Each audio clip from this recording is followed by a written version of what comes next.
Bonjour à tous, c'est Jean-Luc Haut sur sa chaîne YouTube. Aujourd'hui, nous allons parler de la fabrication additive métallique dans l'espace avec une nouvelle imprimante 3D développée par Adobe et Airbus. En alliance avec Airbus Defence Space, Adobe a développé une imprimante 3D métal destinée aux applications spatiales dans le cadre du contrat de l'Agence spatiale européenne, l'ESA.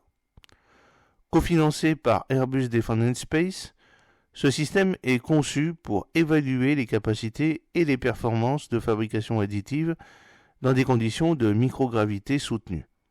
L'imprimante 3D en métal a été lancée vers la Station spatiale internationale ISS par la mission NG-20 de la NASA le 30 janvier 2024.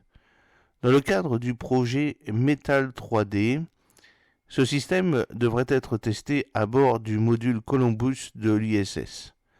Selon Airbus, l'impression opérationnelle devrait commencer fin février ou début mars.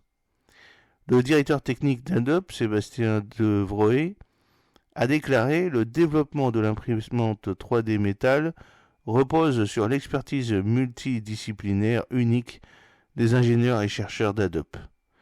Notre personnel possède une expertise dans une variété de processus de fabrication additive, de conception de machines, de programmation et d'optimisation des opérations. Nos équipes ont accompagné le développement de cette première imprimante 3D métal spatiale qui sera bientôt en orbite. L'imprimante 3D métal a été conçue et optimisée pour répondre aux conditions et à l'environnement de la Station spatiale internationale. Tester la faisabilité de l'impression 3D métallique dans l'espace, c'est le projet Metal 3D qui a débuté en 2016 lorsque Airbus Defence Space a remporté le contrat auprès de l'ESA. L'objectif principal était de concevoir une imprimante 3D métallique capable de fonctionner dans des conditions de microgravité à bord de l'ISS. Alors que les imprimantes 3D polymères sont opérationnelles sur l'ISS depuis 2014, permettant aux astronautes de fabriquer et de remplacer des pièces en plastique, l'introduction d'une imprimante 3D métal ouvre de nouvelles possibilités. Selon Airbus, le défi logistique lié à la fourniture d'équipements aux stations spatiales deviendra plus visible lors des futures missions lunaires et martiennes. La capacité de fabriquer des pièces dans l'espace pourrait réduire considérablement la dépendance à l'égard des chaînes d'approvisionnement basées sur Terre. Cependant, la transition de l'impression 3D métallique terrestre à l'impression 3D métallique spatiale présente des obstacles techniques uniques. Sébastien Giraud, ingénieur système d'imprimante 3D métal chez Airbus, souligne deux principaux défis. Premièrement, miniaturiser l'imprimante pour l'adapter aux contraintes de l'ISS, en la réduisant de la taille typique de 10 mètres carrés à celle d'une machine à laver. Deuxièmement, assurer la sécurité en enfermant l'imprimante dans une boîte métallique scellée en raison de la chaleur élevée générée par le laser, les alliages métalliques ayant un point de fusion beaucoup plus élevé, dépassant 1200 degrés Celsius par rapport au plastique à environ 200 degrés Celsius, nécessitant un contrôle thermique strict. De plus, Giraud souligne l'importance de la gestion de la gravité en optant pour l'impression sur fil pour atténuer les effets gravitationnels contrairement au système à base de poudre. L'expérience à venir impliquera le déploiement de deux imprimantes 3D, un modèle de vol à bord de l'ISS et un modèle d'ingénierie sur Terre.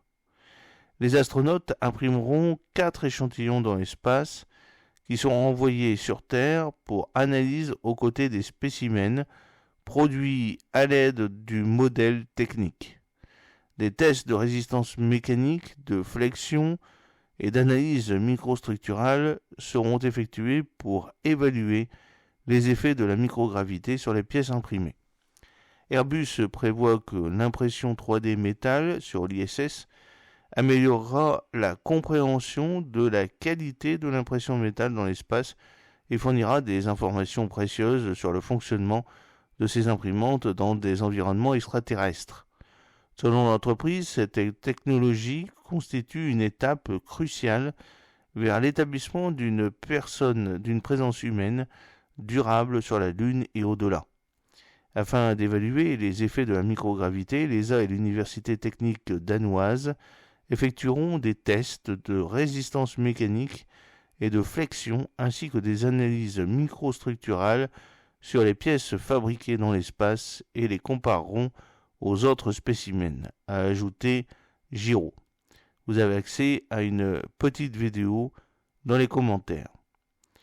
L'impression 3D élève la fabrication spatiale. Le recours de la fabrication additive pour les applications spatiales a gagné du terrain ces dernières années. L'impression 3D dans l'espace offre le potentiel d'une fabrication économe en ressources, d'une adaptabilité accrue et d'une réduction des coûts des missions spatiales. Un exemple notable de FA dans l'espace comprend la bio-impression 3D d'un ménisque de genou humain sur l'ISS par Redweir à l'aide de son installation de biofabrication 3D BFF améliorée. Le ménisque imprimé est revenu sur Terre lors de la mission Crew 6 de SpaceX pour analyse après les opérations d'impression 3D en juillet de l'année dernière. Cette réalisation vise à améliorer les traitements des blessures méniscales particulièrement courantes chez les militaires américains et a été menée dans le cadre de l'enquête BFF Meniscus 2 avec l'Université des services en uniforme du Centre de biotechnologie des sciences de la santé 4D Bio 3. Les astronautes de la NASA, Frank Rubio, Warren Hochberg et Stephen Bowen, aux côtés de l'astronaute des Émirats arabes unis Sultan Al-Neyadi, ont mené cette enquête depuis l'ISS. Dans le cadre du projet Astrocardia, un consortium d'entreprises et de centres de recherche belges ont collaboré pour envoyer un cœur sur puce imprimé en 3D à l'ISS. Prévu pour une mise en orbite en 2025, le cœur artificiel et le système circulatoire bio-imprimé en 3D sont développés par Space Application Service, SCK-SEN, OQBD Group, BioInts et Athlon. Cette initiative vise à permettre aux scientifiques d'améliorer leur compréhension du processus de vieillissement du cœur, cet organe vieillissant 20 fois plus rapidement en apesanteur. J'espère que cette petite vidéo vous a plu. N'oubliez pas de cliquer sur le pouce pour la promouvoir, de vous abonner si ce n'est pas encore fait et de partager cette vidéo sur vos réseaux sociaux. À très bientôt, fidèlement, Jean-Luc O.